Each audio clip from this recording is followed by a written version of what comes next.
Balik sa korte ang akusado sa Lapu-Lapu Block Party tragedy sa Vancouver noong Abril. Humarap si KG Adam Lo sa kanyang pagdiinig para matukoy kung siya'y mentally fit o unfit to stand trial. Magbabalik korte si Lo via video para sa hatol ukol dito sa September 10. May report si Teresa Barrera. Biyernes ng umaga sa BC Provincial Court, humarap si KG Adam Lo para sa kanyang fitness hearing.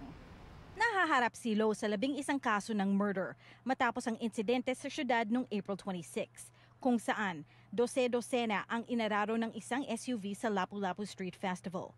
Sa Korte Biyernes, suot ang gray suit, 2 oras na ipinaglaban ng defense lawyer ni Lo na si Mark Swartz na not fit to stand trial ang akusado. Ibinahagi rin ang ilang ebidensyang susuporta sa kanilang pahayag sa pamamagitan ng mga report mula sa 2 psychiatric doktor. Matapos ang pahayag ng defense, suot ang floral light blue blazer, idiniin naman ni Crown Counsel Micaela Donnelly na di sapat ang ibinahaging ebidensya ng abogado ni Lo.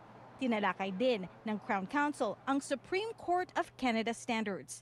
Kasalukuyang ipinatutupad ang isang publication ban sa lahat ng ebidensya mula sa Criminal Code of Canada Sections 517 at 278.95. Ibig sabihin, isang criminal offense ang pag-uulat ng impormasyon mula sa pagdinig. Humarap sa korte si Lo via video. Suot ang dark-colored sweatshirt. Hindi tulad sa mga nakalipas na hearing, tila tensyonado ito na ilang ulit kumakamot sa kanyang ulo at tenga. Walang 20 katao ang laman ng courtroom, pero kabilang sa mga naroon sa pagdinig ang isa sa mga miyembro ng Filipino BC.